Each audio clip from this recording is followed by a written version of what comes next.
श्रीमद्भागवत प्रथम स्कंध तृतीय अध्याय।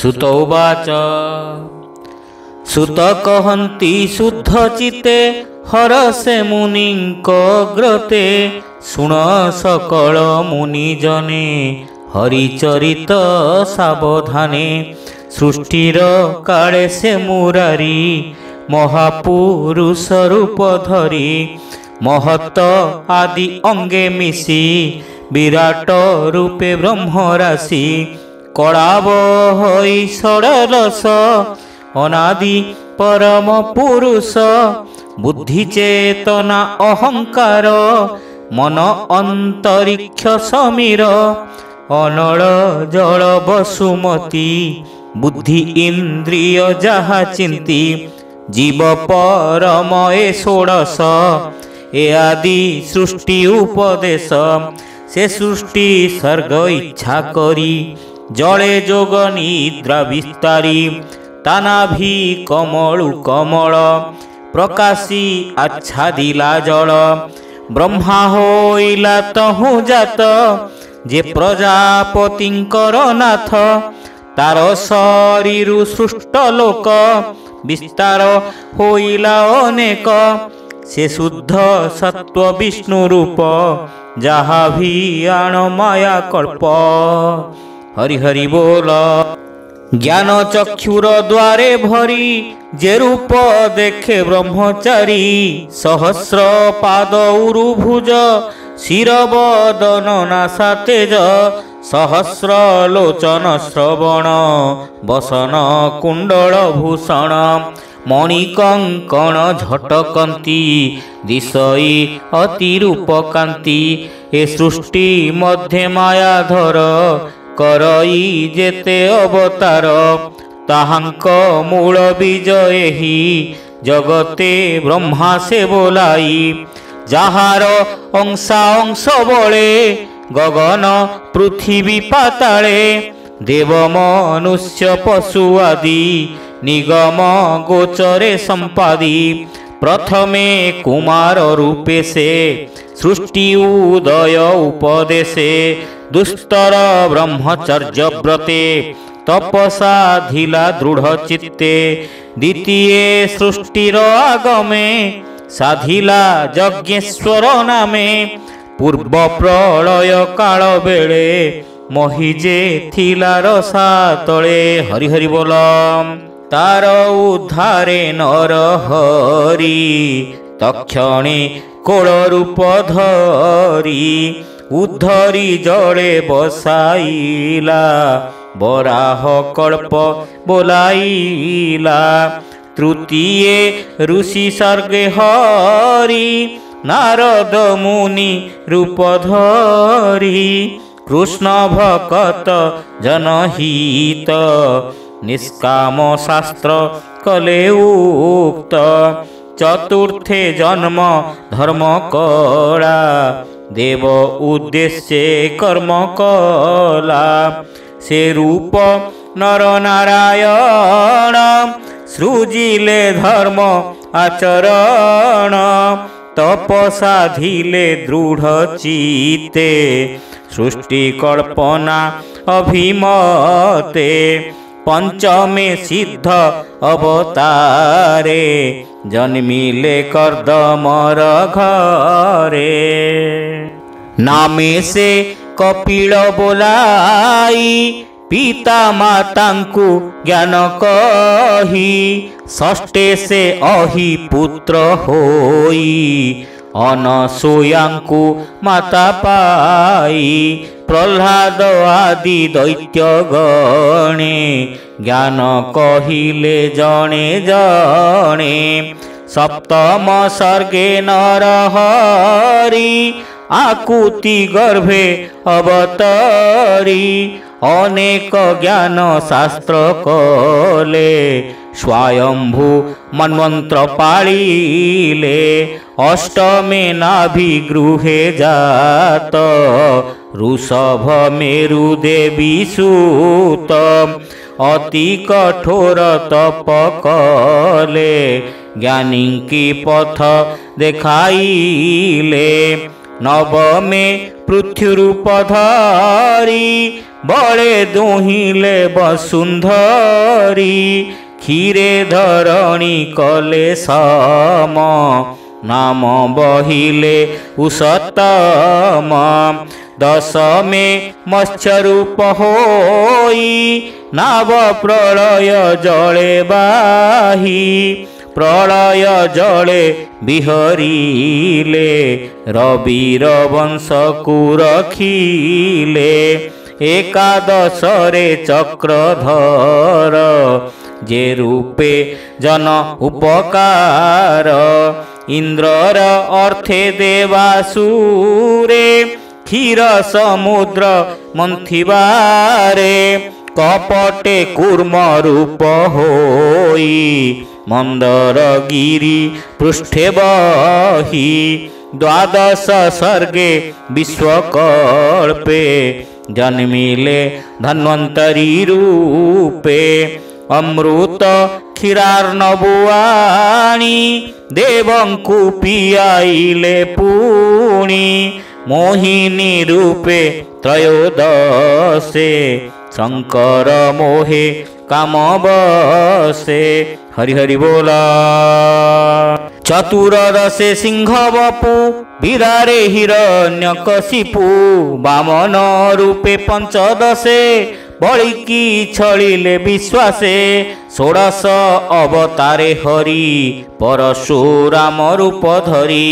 पितावधरे अहंकारे धरणी एकविंश बारे। भ्रमिले महाकोपानले राजांकु धरी बाहुबले। दुष्ट क्षत्रिय काटी मुंड रुधिरे पूर्ण करी कुंड। तर्पण कले पितृगणे तपे रहिले घोर बने। शपथ दशे देव कार्ये जन्मिले पराशर वीर्ये। निगम वृक्ष थिला एका विचारी कले सते शाखा। प्राणी की देखी अल्प बुद्धि जे धर्म संसारे प्रसिद्धि। से पुणी दिवाकर वंशे श्रीरामचंद्र अष्टादशे। जलधि बांधी सीता छळे लंका ध्वंसिले भुज बळे। रावण मारी देवराज भले संपादी देव कार्य। ऊनविंशति रूपे हरि जादव वंशे अवतरी। कृष्ण स्वरूपे राम तुले अवनी भारा उश्वासिले। कलिहागमे भावग्राही पाषाण्ड जन मन मोही। बुद्ध स्वरूप अवतारे जन्मिबे किकट नगरे। ज्ञान उद्देश्य भगवान मोहिबे असुरंक मन। एमंते जन्म एकविंश सुजन हिते हृषिकेश। से पुणी कली जुगन्ते राजांकु देखिबे जगते। निर्दय हृदय प्रजा मारी धन जीवन न्यंती हरि। से काले विष्णु जसा घरे जन्मिबे कल्की अवतारे।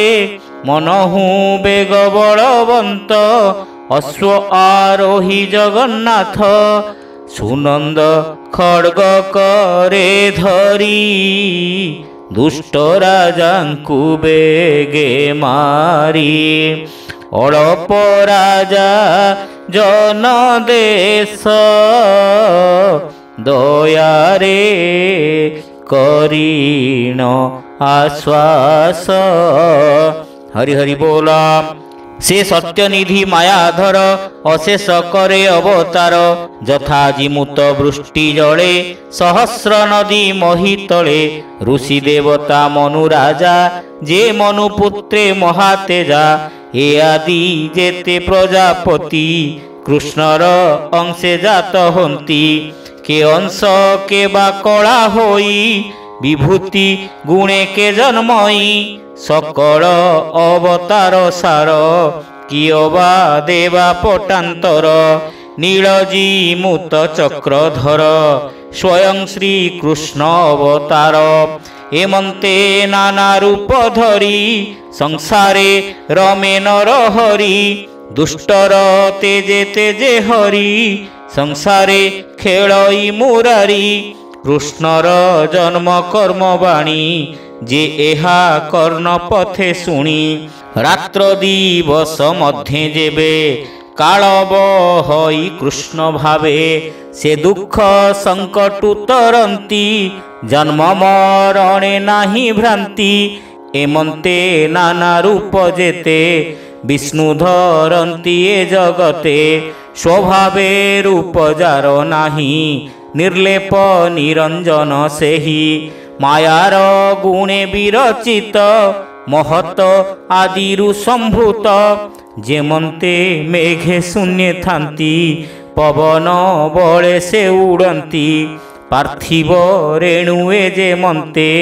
ଉଡ଼ନ୍ତି ପବନ ବିଘାତେ ଆକାଶ ଧୂସର ଦିଶଇ ନାନା ବର୍ଣ୍ଣରେ ଆଭାସଇ ତାହାକୁ ଦୃଷ୍ଟି ଭେଦେ ଦେଖି ଯେ ସତ୍ୟ ପ୍ରାୟ ଉପଲକ୍ଷୀ ସେ ରୂପେ ଆତ୍ମାରେ ଶରୀର କଳ୍ପନା କରନ୍ତି ଯେ ନର ତାହାଙ୍କୁ ବୋଲି ଜ୍ଞାନହୀନ ଏବେ ହୋ ମୁନି ଗଣେ ଶୁଣ ସ୍ୱଭାବେ ଦୃଶ୍ୟ ବସ୍ତୁ ନୋହେ ଗୁଣ ଆବୋରି ଦେହ ବହେ ଏଣୁ ସେ ଜୀବ ରୂପ ବହି ଜନ୍ମ ମରଣ ପଥେ ଥାଇ ସମ ଅସମ ରୂପ ଯେତେ ସମ୍ଭବେ ବିଷ୍ଣୁ ମାୟାଗ୍ରସ୍ତେ ଆତ୍ମାରେ କଳ୍ପିତ ଈଶ୍ୱର ଏ ତତ୍ତ୍ୱେ ବ୍ରହ୍ମର ବିଚାର ମାୟା ମିଶ୍ରିତ ମତି ଯେବେ ନିରସ୍ତ ହୋଇ ଜ୍ଞାନ ଭାବେ ତେବେ ଆତ୍ମାରେ ଆତ୍ମା ଦେଖି ନିର୍ମଳ ମହିମା ନିରେଖି ଏ ମାୟା ଈଶ୍ୱରୁ ପ୍ରକାଶ ଯେବେ ସେ ହୁଅଇ ବିନାଶ ପରମାନନ୍ଦ ରୂପେ ଚିତ୍ତ ତେବେ ସେ ହୁଅଇ ଭାବିତ ହରି ହରି ବୋଲ ତହୁଁ ସମ୍ପନ୍ନ ବ୍ରହ୍ମ ଜ୍ଞାନ ଜାଣଇ ତତ୍ତ୍ୱ ଜ୍ଞାନୀ ଜନ ଏମନ୍ତେ ଜନ୍ମ କର୍ମ ଯେତେ ବିଚାର କରି ବେଦ ପଥେ ବୋଲନ୍ତି ଯେତେ ମୁନି ଜନେ ଏତ ନ ଘଟେ ଅନୁମାନେ ସ୍ୱଭାବେ ଯାର ଜନ୍ମ ନାହିଁ ବିଚାର କରିବ ତାକେହି ଅମୋଘ ଲୀଳା ନରହରି ଆତ୍ମାରେ ବିଶ୍ୱ ମାୟା କରି ବ୍ରହ୍ମାଣ୍ଡ ସୃଜଇ ପାଳଇ ଅନ୍ତେ ଆପଣେ ସଂହାରଇ ପ୍ରାଣୀଙ୍କ ମଧ୍ୟେ ଆତ୍ମତନ୍ତ୍ରେ ସର୍ବର୍ଗେ ଭୋଗ କରେ ନିତ୍ୟ ଏଣୁ ଈଶ୍ୱର ସେ ବୋলাই କିବା ଉପମା ଦେବି ମୁହିଁ ଈଶ୍ୱର ଲୀଳା କର୍ମ ଯେତେ କେ ଜାଣିପାରେ ତର୍କ ମତେ ଏହାର ଅଛି ଯେତେ ନାମ ସ୍ୱଭାବେ ଯେତେ ଗୁଣ ଗ୍ରାମ ଅଜ୍ଞାନେ କେ ଜାଣିବ ତାହା ଦୂରଧିଗମ୍ୟ ବିଷ୍ଣୁ ମାୟା ନଟ ଯେ ସନେ ମାୟା କରି ମୋହଇ କୁହୁକ ବିସ୍ତାରି ସେ ଚକ୍ର ପାଣିର ଚରିତ କେ ଜାଣିପାରେ ତ୍ରିଜଗତ ଏ କାଳ ଚକ୍ର ଯାର ହସ୍ତେ କେ ଯାଇପାରେ ତାର ପଥେ ସେ ହରି ପାଦ ପଦ୍ମ ଗନ୍ଧ ଯେ ନିତ୍ୟ ପିବେ ମକରନ୍ଦ ହରି ହରି ବୋଲା ଧନ୍ୟ ଜୀବନ ତାହାଙ୍କର ଯେ ହରି ଚରଣେ କିଙ୍କର ସର୍ବ ଆତ୍ମାକୁ ଆତ୍ମା ଭାବେ ଭଜନ୍ତି ନିତ୍ୟ ବାସୁଦେବେ ଏମନ୍ତ ଭାବେ ଯେ ଭଜଇ ଏ ମାୟା ତାକୁ ନ ଲାଗଇ ଏ ଯେ ପୁରାଣ ଭାଗବତ ନିର୍ମଳ ପଦ ବ୍ରହ୍ମ ତତ୍ତ୍ୱ କୃଷ୍ଣ ଚରିତ ପରଶଂସୀ प्रकाश कले ब्रह्म ऋषि जीवर मुख्य फल अर्थे धन्य मंगल ए जगते सर्वनिगम इतिहासे सार उद्धारी मन तोषे आत्मज्ञानी मध्य बर जे सुख रूपे अवतार ताहांकु भागवत दीक्षा देई कहिले आत्मशिक्षा से पुणी परीक्षित आगे कहिले आत्म अनुरागे ब्राह्मण सापे से विकले निवास करी गंगा कूले हरि हरि बोल। परम ऋषि मेले थाई कृष्ण चरणे मन देई ए भागवत रस सुनी तरिला भव तरंगिणी श्रीकृष्ण गले निज धाम संगते घेनी ज्ञान धर्म ए कली जुगे जेते नरे पड़िबे माया अंधकारे ताहांकु तपन उदित होइब भावे भागवत राजा संगते गंगा तटे अनेक ऋषिंक निकटे ए भागवत तत्ववाणी